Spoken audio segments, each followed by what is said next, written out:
Mind voice 369. Dhanush கல்யாணம் மன்னிப்பு கேட்ட சிவகார்த்திகேயன். என்னது, தனுஷ் கல்யாணத்துக்கு சிவகார்த்திகேயன் மன்னிப்பு கேட்டாரா அப்படின்னு நீங்க எல்லாம் ஆச்சரியத்தோடும் குழப்பத்தோடும் திருன்னு முழிக்கிறது எனக்கு நல்லாவே தெரியுது. இது என்ன கதை ஏது அப்படிங்கிறத பத்தி பாக்குறதுக்கு முன்னாடி நம்மளுடைய மைண்ட் வாய்ஸ் சேனலை எல்லாரும் சப்ஸ்கிரைப் பண்ணுங்க.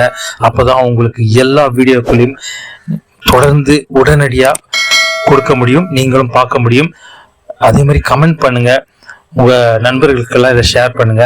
வாங்க நம்மளுடைய இந்த வீடியோக்குள்ள போலாம். தனுஷ் யாரு அப்படின்னு தெரியுமா? நம்ம நடிகரும் முன்னாள் அரசியல்வாதியுமான நெப்போலியன் அவர்களுடைய மகன் தான். வாங்க இப்ப நெப்போலியன் யாருன்னு பார்ப்போம்.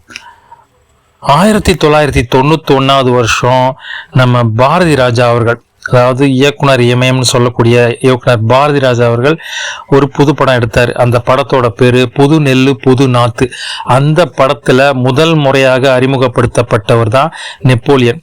நல்ல உயரமா நெடுன்னு ஒல்லியா உயரமா இருப்பாரு. நல்ல மீசையை முறுக்கி விட்டுட்டு ஒரு கிராமத்து ஜமீன்தார் போல பண்ணையார் போல ஒரு கதாபாத்திரம். அதுல அற்புதமா மிரட்டலா நடிச்சிருப்பாரு. அதுல வில்லனாவே நடிச்சிருப்பாரு. அந்த வில்லன நடிப்பு ஒரு புதுமையா அந்த காலகட்டத்தில் இருந்ததுனாலேயே அவருக்கு நிறைய வரவேற்பு வந்துச்சு. அதனாலேயே அவர் தொடர்ந்து நிறைய படங்கள் நடிக்க ஆரம்பிச்சாரு.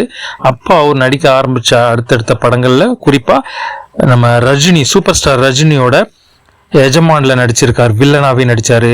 அதற்கப்புறம் நாட்டுப்புற பாட்டு, அதுல ரொம்ப நீங்க அசத்தலா செம்ம ஒரு பாட்டு பாடி பஞ்சு மிட்டாய் சேலை கட்டி பட்டு வண்ண ரவிக்க உடுத்தின்னு ஒரு பாட்டு குஷ்பு கூட சேர்ந்து ஆடி அது பட்டி தொட்டிலாம் பட்டு பயங்கரமா ஃபேமஸ் ஆச்சு.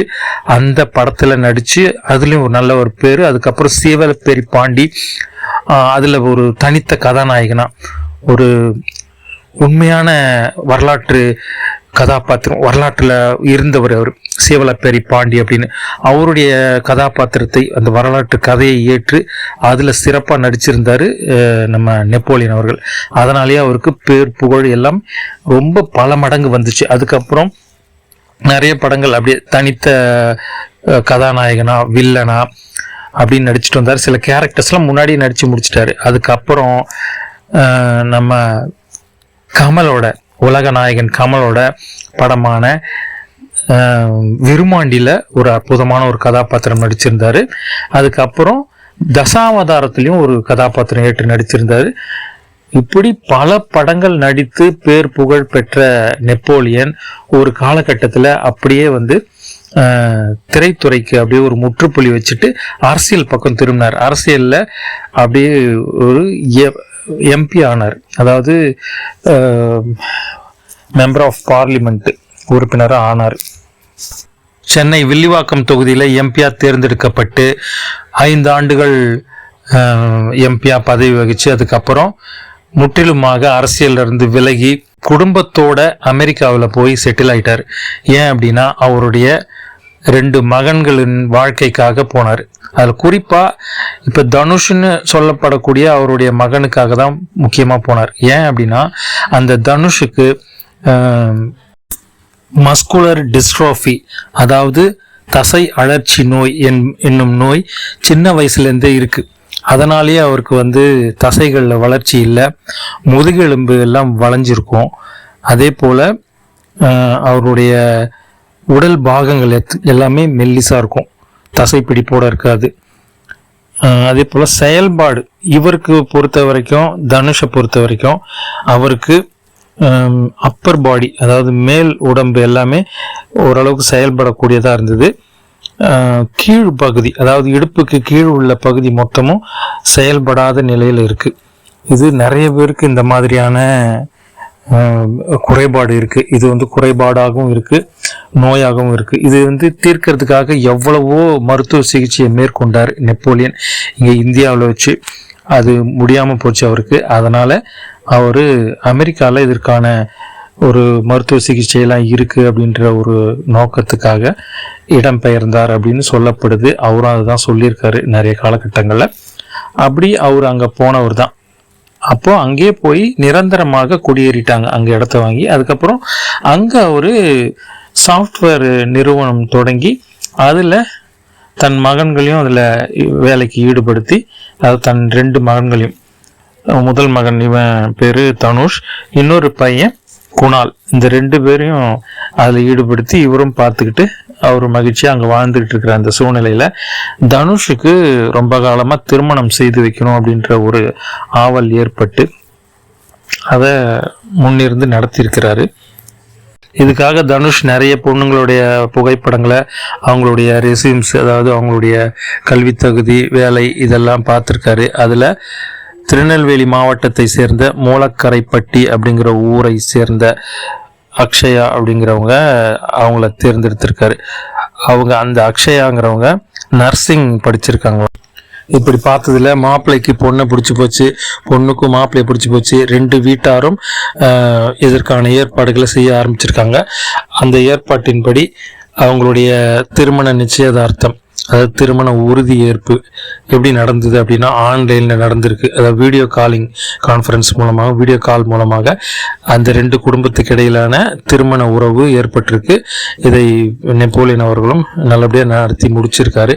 முடிச்சுட்டு அதுக்கப்புறம் இப்போ திருமணம் ஏற்பாடாகி அங்கே திருமணம் பண்ணும் பொழுது தான் இப்போ திருமணம் செய்வதற்கு ஒரு சட்ட சிக்கல் ஏற்பட்டிருக்கு. அது என்னன்னா, இப்போ இந்தியாவில் பண்ணலாம் அப்படின்னு பார்த்தா இந்தியாவிலும் பண்ண முடியாது. ஏன்னா இந்தியாவிலும் இந்த மாதிரி திருமணத்திற்கு தடை இருக்கு சட்ட ரீதியாக. என்ன தடைனா, அதாவது உடல் செயல் இழந்தவர்கள், அதாவது திருமண உறவு, அதுக்கப்புறம் தாம்பத்திய உறவு அப்படின்னு சொல்லுவாங்க. இதில் வந்து உடல் அதற்கான தகுதி இல்லாதவர்கள், அவர்களுக்கு திருமணம் செய்து வைக்க முடியாது. சட்ட ரீதியாக அது இங்கே தடுக்கப்பட்டுள்ளது. ஏன்னா அதனால பெரிய சிக்கல்கள் வரும், பிரச்சனைகள் வரும் அப்படின்றதுனால அது வந்து தடை செய்யப்பட்டிருக்கு. ஏன்னா அதனால பயணம் இல்லை. அந்த மாதிரி திருமணம் செய்துக்கிறவங்களால அந்த காலகட்டத்துக்கு ஒரு இது இருக்கலாம், ஆனால் பிறகு பிரச்சனை ஏற்படும், அதனால பயன் இல்லை அப்படின்றதுனால அது தடை செய்திருக்காங்க. அதே போல இது அமெரிக்காவிலையும் உண்டு, இன்னும் வேறு சில நாடுகளையும் உண்டாம். அமெரிக்காவில் கூட இந்த மாதிரியான தசை அழற்சி குறைபாடு நோய் உள்ளவர்களுக்கு திருமணம் செய்வதற்கு தடை இருக்கிறது, சட்ட ரீதியாக தடை இருக்கிறது. அதனால இவங்க என்ன பண்ணியிருக்காங்க, இது எந்த நாட்டில் இல்லைன்னு பார்த்துருக்காரு திரு நெப்போலியன் அவர்கள். என்னன்னா, அப்போ ஜப்பான்ல தான் இதற்கான தடைகள்லாம் கிடையாது, அங்கே வந்து செய்துக்கலாம் அப்படின்னு அந்த சட்டத்திட்டங்கள், அந்த நாட்டோட சட்டத்திட்டங்கள் அப்படி இருக்கு. அதனால இவங்க உடனே இப்போ அங்கே மாற்றிருக்கிறாங்க திருமணத்தை.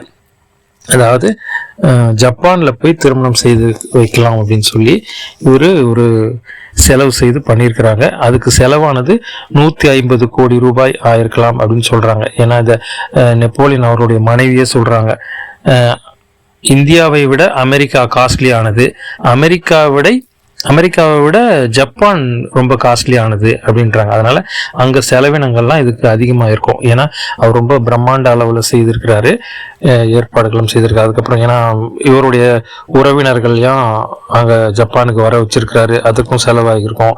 அதே போல் அவருடைய திரைப்படத்துறை சேர்ந்த நண்பர்கள், தோழிகள் எல்லாரையும் வர வச்சிருக்கிறாரு. நம்ம பாண்டியராஜன் போயிருக்காரு, குஷ்பு, ராதிகா, அப்புறம் சரத்குமார், கலா மாஸ்டர் போயிருக்காங்க, மீனா, இப்படின்னு இன்னும் பல நட்சத்திரங்கள், அதாவது உடன் நடித்த இவருடைய நண்பர்களாக இருக்கிற, இன்றைக்கும் தொடர்பில் இருக்கிற அத்தனை பேருமே அவர் முடிஞ்ச வரை அழைச்சிருக்கிறாரு. இதில் தான் சிவகார்த்திகேயனையும் அழைச்சிருக்கிறாரு. சிவகார்த்திகேயனால போக முடியல, ஏன்னா அமரன் படம் வெளியாகி இப்போ ஓடிட்டு இருக்குது. அதோட வரவு செலவு லாபம் இதெல்லாம் பார்த்துட்டு இருக்கிற இந்த சூழ்நிலையில சிவகார்த்திகேயனால போக முடியாத போது அவர் இந்த திருமணத்துக்கு போகல. ஆனால் சிவகார்த்திகேயன் என்ன சொல்லியிருக்காருன்னா, எனக்கு நிறைய காலகட்டங்களில் நல்ல நிறைய உதவிகளை செய்தவர் நீங்க, ஏன்னா நெப்போலியன் நிறைய உதவி செய்தாராம், அதை இவர் வந்து நினைவு கூறாரு. அவ்வளோ செய்தவர் நீங்க, எனக்கு அழைப்பு கொடுத்தீங்க, என்னால் கண்டிப்பாக வரணும்னு நினச்சிட்டு இருந்தேன், ஆனால் இப்போ வர முடியாத சூழ்நிலை ஆயிடுச்சு, என்னுடைய வேலை அந்த மாதிரி ஆயிடுச்சு. ஆனால் இதுக்கப்புறம் நான் வந்து ஒரு நாள் வரேன், நான் வந்து தம்பியை பார்த்துட்டு போகிறேன், தனுஷை மணமக்கள் எல்லாம் பார்த்து வாழ்த்திட்டு உங்களோடெல்லாம் பார்த்து பேசிட்டு போகிறேன், அது வரைக்கும் என்னை இப்போ வந்து மன்னிச்சிருங்க, என்னால் வர முடியாததுக்கு மன்னிச்சு கொள்ளுங்கள் அப்படின்னு சொல்லி அவர் அதை நெப்போலியன்ட்ட தெரியப்படுத்தியிருக்கிறதா தகவல்கள் வந்திருக்கு. அதே போல்